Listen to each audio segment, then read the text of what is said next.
All right, hi everyone. Welcome to the August version of the StackRox community meeting. I'm Mike Foster, community chair, and I have the co-chair here with me, Matthias, coming in from Germany. He's about to take vacation, so we wanted to keep this one short and sweet with some quick announcements.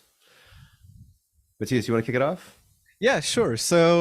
Most people might be wondering because we're even fewer people than usual. That's because of two things. One, ACS engineering, so the folks that develop StackRox, have a hackathon running right now. So most of our engineers are actually there, and I spent the day hacking away as well. So yeah. And also, it's holiday season, so that means a lot of people are on their personal time off, which I will join them shortly.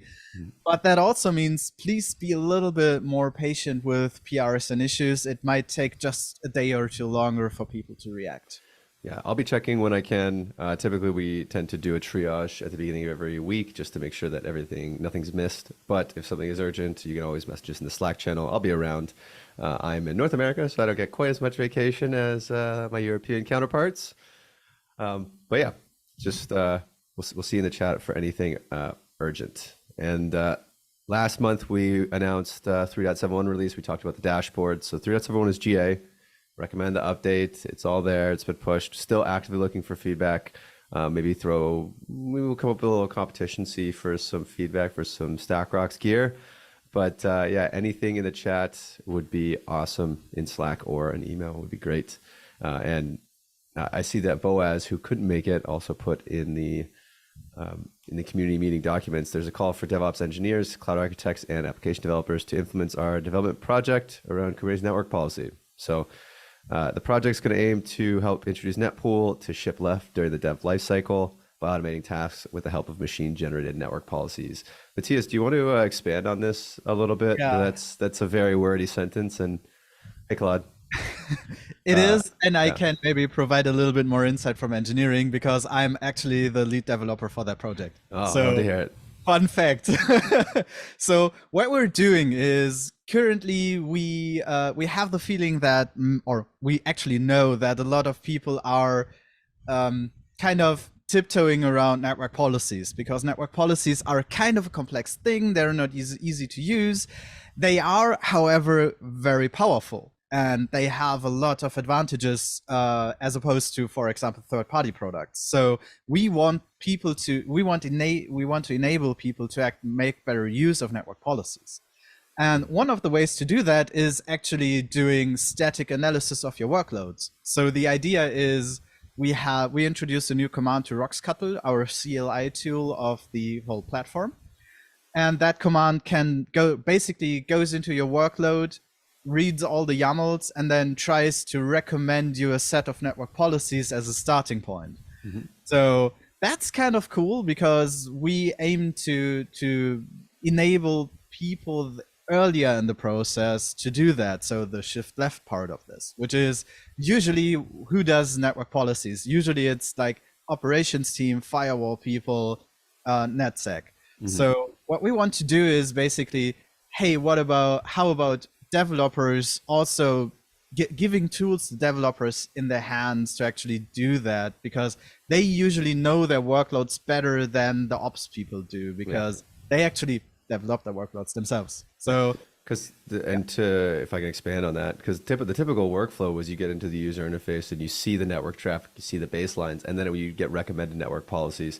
But that's a little late. Your developers have already pushed into maybe dev and testing. What you really want to do is make sure that they can run this check early on so that the network policy ships with the application into dev, into testing.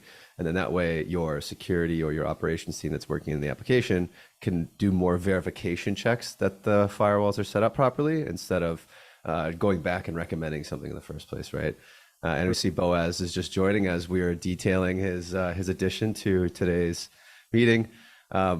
Boaz, it's good timing. We were just talking about NetPool and specifically the shift left policies and network policies. Anything that you specifically wanted to get as a call out for a call to action? We don't need to be redundant and explain it one more time, but yeah, and I'm assuming I don't know how much Matthias has shared so far. Pretty much everything. Shared everything. This is this is new territory. We want to understand how people would like to solve this challenge. We know it's a problem to share it's a shared responsibility. So who owns it? What does the developer want to do? So on one hand, developers seem to be in the right place to know what they want from the application, but they're not necessarily positioned in the right place in the path to actually author that network policy. So it's a chicken and egg kind of situation there. And we're really interested in hearing people how they want to solve it. Like if you're a developer, or if you're a DevOps engineer, cloud architect, however you call it, engage with us. We think that we have the direction to really help the industry solve this problem. Because as soon as you introduce machine generated recommendations, at least initially the recommendation, the better technology gets, the less human effort. I mean, this problem becomes much easier to address. Yeah. Awesome. Thanks, Boaz. As someone with a little less, let's say, weight in the conversation, for me, as part of a CI/CD process, I think that's awesome. Like if a developer could push just their basic development YAML, and then as part of a check, it goes and says, "Hey, I recommend you checking this into your GitHub repository with it." I think that would be pretty cool. But yes, again, Boaz in the Slack channel is probably the best place to find you, or community@stackrox.com for email. Yeah, find Matthias or find me equally. We're both teaming up on all of this effort.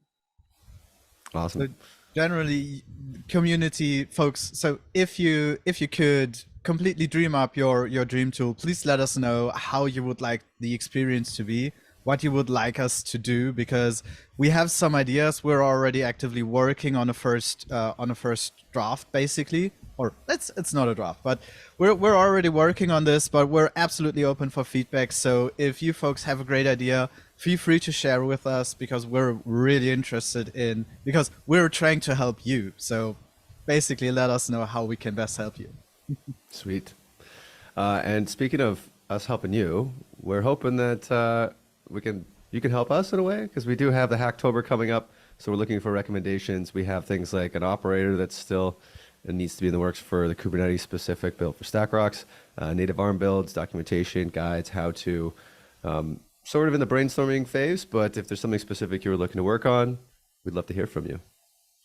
Matthias, did I miss anything there?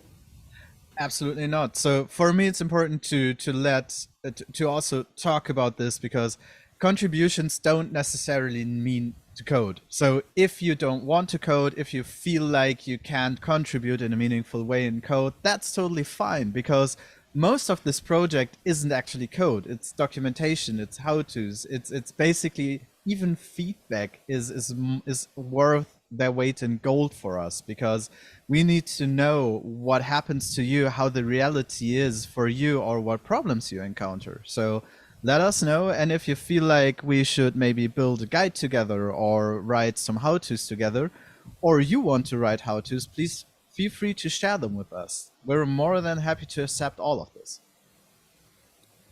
Awesome. And for our, I guess, last tidbit of the day, we just want to open the floor to anybody who's on the call. Anything that you want to bring up, any discussion points, things you want to see.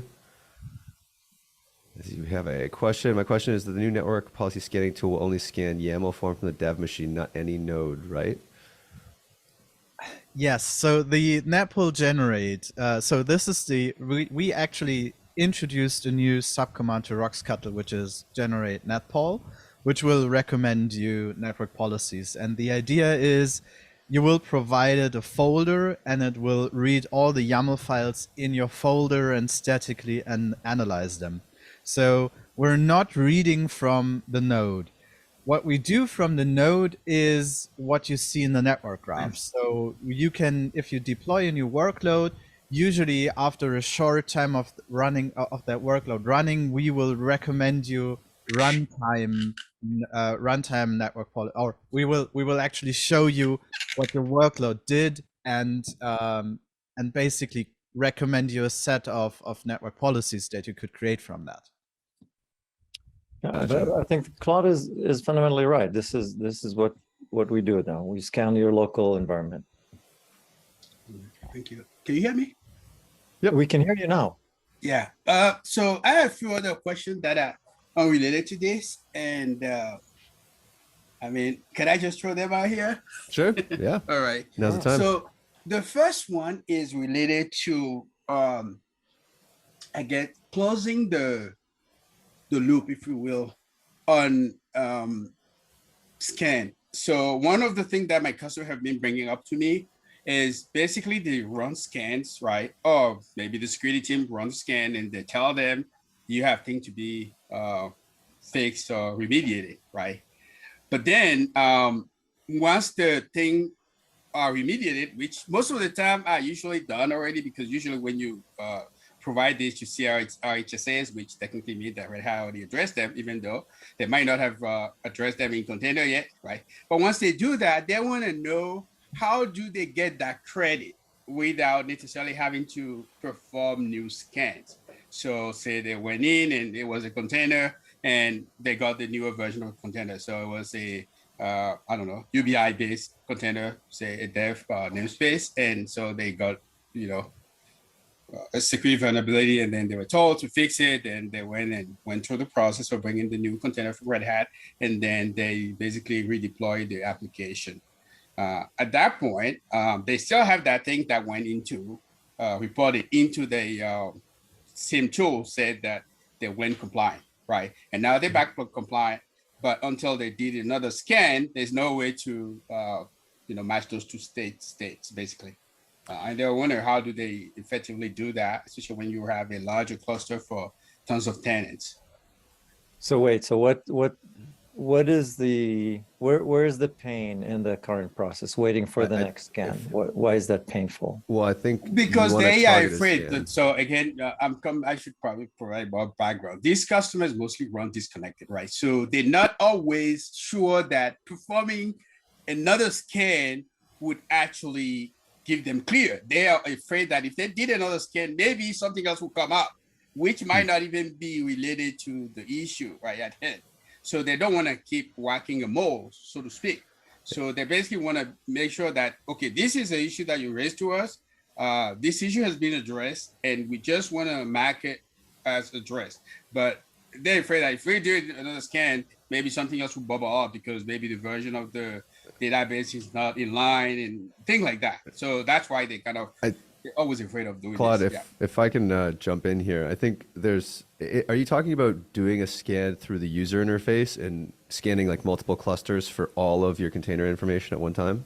Yeah, that's what they usually, that's how really, in terms of how I've seen it used effectively for reporting and for this information, I would say that if you find a container that has a severe vulnerability, you want to kind of move left into the build process and use that RoxCTL to scan only that container in the build process or at the developer level. Because when you scan it and then they go and fix it and you scan it again, you're only scanning that one container, and the readouts that you'll get from the policy violation, the CVE information, that should be enough that you can just, copy to a text file and send out and make sure like, okay, we fixed this. Eventually, when you do a larger scan, that will show up, right? Mm-hmm. But if you want to, I kind of see the issue. Like if you're scanning a multiple clusters, you get too much information. If you're scanning a single container, maybe that's too small. Is that the issue? Mm-hmm. But I just recommend that you would scan with the RoxCTL and give it to the developer for reporting so that they don't have to go through the UI every time. Okay, so that addressed the tenant one. What if it was the platform itself, right? So they not only scan the worker load, which are the tenant worker load, mm-hmm. but they're also scanning their own platform. So basically, the platform are accredited, OpenShift is accredited on those networks. And so OpenShift need to be kept in tip-top shape. So every time something comes out against OpenShift, they have to remediate it, which is larger. So we always scan anything that is OpenShift specific and then scan the tenant stuff separate of that. Yeah, there's a whole conversation, actually. That's a good point. There's a couple of RFEs and things that we're changing because the way that we mix vulnerability data and configuration in Kubernetes and OpenShift it leads to sort of a perception of risk, right? And so if OpenShift has an operator and it comes in and installs something on the node, technically that operator has privileged access, so it kind of gets elevated in terms of a risk assessment, right? realistically, that operator was there and now it's not doing anything. The container's been null and void for forever, but it still shows up on the scan, right? Now, we tend to approach it as it's way better to have full visibility into these security issues so that you understand what OpenShift is doing underneath the hood. I understand customers don't necessarily like that. You can create policies to ignore these specific operators if you would like. I know there's some feature requests in the future to sort of have different triaging for those vulnerabilities. That being said, typically most vulnerability issues that come in at what would you say, high or critical are the ones you want to focus on. I understand some security teams, they see a medium or low and they're like, oh, we have to get everything in tip-top shape. Realistically, that's you're gonna be banging your head against the wall if you're trying to get rid of all the vulnerabilities in all of your clusters all the time, right? So I think there's, I don't know your specific use case, but there definitely is a conversation there about what is important and what isn't. And if ACS and StackRox isn't showcasing that well enough, I think that that's a bigger conversation that, yeah, that deserves a write-up, to be honest, right? I would, yeah, if you want to chat off after the meeting or something and type it up and have a discussion, I'm more than happy to, because that's a pretty deep use case. Are you in the Slack, Claude? In what? Are you in the CNCF Slack? I'm in the Slack channel. Yeah. Okay. Yeah. So because I would be very interested to also be included in that conversation, because it also sounded to me like something like partial rescans would be nice to have in the UI, right? So that you can just trigger a rescan for this specific container or issue you're looking at right now, correct? Yeah. And that's the thing that we've been trying to bang our head against. Like, I mean, when we ATO this platform, when they do it, actually the security team, they scan it, and then I get this list of sometimes CVEs, sometimes RHSAs, and I'm told, well, you need to go get us the Red Hat remediation. I have a playbook that called the APIs and provide the CSVs for them. But then once they load that into the SIEM, then they come back and they're like, well, we don't want to rescan it because we've done it before. I just had it last weekend where they're like, we can't rescan it. They want a new scan, but we can't do it because we know from experience that if we do it, we're going to get more stuff. So these guys are not going to grant us the past status that we need. And so that's why I'm like, okay, so how do we kind of solve this problem where they're not so afraid of rescanning? Because ultimately we fixed it, right? But they're afraid that if we did it again, it's going to trigger something else, and they don't want to open that can of worms. And yeah, it's a bad pattern. It's a bad habit that we want to avoid. So, yeah, okay, we understand. Partial scanning, Matthias, I think that's one that we should probably bring up internally, right? Oh, definitely. I've already made note of that. So let's. I would still like to have that conversation in the Slack maybe, and then just collect some more details and information. But it's a great use case, and I think it's a very valid use case that we should at least talk to our PMs and our planning department about. That said, the direction Mike was going with RoxStar, I mean that that is the right direction. Developers don't typically go to the UI. Are you familiar with RoxStar, Claude? I'm familiar with it myself, but again, and this is something we want to institute in this organization. This is a large, I mean, thousands of people were using these clusters, right? And so we've been talking about that. I mean, I was talking to you all about the RFP that you have with the credentials, because they wanted the developers, or at least the teams, the tenants team, right, the namespaces, to be able to go to the UI to see the vulnerability, because again, you have ATO, you have multiple layer of ATO. And so, one app dev team that has an ATO that says the app has passed, but now they have vulnerabilities, and the app dev team is saying, well, we don't go to the UI, so we don't know what was, against us. So they want to be able to see it. And then these guys are like, well, OpenShift the permission doesn't carry into ACS. And so there's a lot of mess in there, but you guys already aware of that. But that's how most customers operate. Most of the people don't want to go to the UI, but that's exactly why RoxStar is the right direction. Yeah, I mean, I do agree with you that's, I mean, again, those are things that you have to put in place. Again, you have to put in your dev tool, the CI/CD tooling, and all of that, so that it's enforced, right, actively enforced. But in the meantime, even manual. So it doesn't have to be automated. I think the point that Mike is saying is that developers and DevOps should get comfortable in working on RoxCuddle. Yeah, And because the they only can way, definitely rescan just a single component, a single image, single deployment. yeah, and the only way that you're really truly going to, let's say you have get onto a massive cluster and you have, 1,000 policy violations. The only way you're realistically going to start shrinking that number over time is through the automation earlier in the build process, so that, hey, you do need to upgrade your image. You can't allow this thing to be, 9 months old, right? And so then developers will have to start changing their cadence and how they work earlier in the build process, and that will slowly bring down the different vulnerabilities and policy violations in the cluster, so that every time they do rescan it, they're not going from 1,000 to 900 back to 1,000 to 900 back to 1,000 to 900, right? Because then you're not really seeing any progress. So it's just like I don't know. It's almost, I don't want to make the equivalence, but it's like babysitting and putting up specific rails to say, hey, as a kid, you can only stay in this room. Like slowly just putting up rails and just guiding them to the right spot. But yeah, I think it's a great use case. I would love to finish the conversation in the Slack chat, honestly. And on it, whenever you talk about customer feedback, or they're banging their heads against something, I think that's great to know. Can we fix something to slightly get rid of this anti-pattern? Because we definitely do not want people to be ignoring security information for the sake of not hitting a rescan. I think it's not where we want to be, right?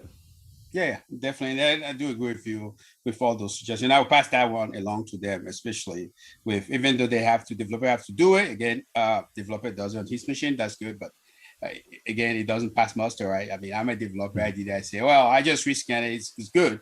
The security guy over there, he's God. So he is trusting his tool. And that's the problem. That's the disconnect right now. But at least if the developer does, at least he's aware. He doesn't have to go to the UI, which reduces the amount of people needing to have access to the UI. So I agree with that. We'll pass that along to them and start adding that to the tool set, so that they can, as part of the build process, to start doing that locally. But still, though, we need to be able to do this at a more automated level, so that the security folks also can see it and see that, okay, now it's being mitigated without needing a new scan, or, sort of, yeah.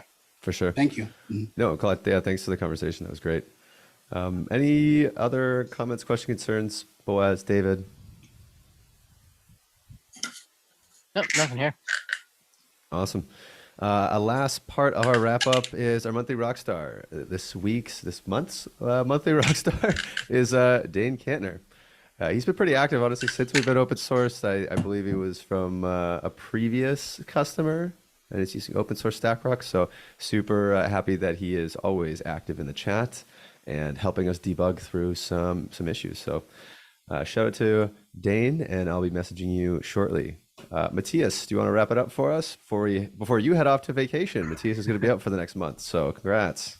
Yeah, so I'm really looking forward to that, and also that also means, folks, please be a little bit more patient with us. But besides that, I hope everyone has a great month. Hopefully see you next month, and then we shall talk a little bit more about hackathon, and ideally I will have prepared already the open issues that hopefully people can jump to if they want to.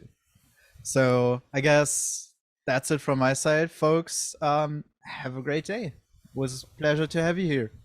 Awesome. Take care, everyone. Thanks.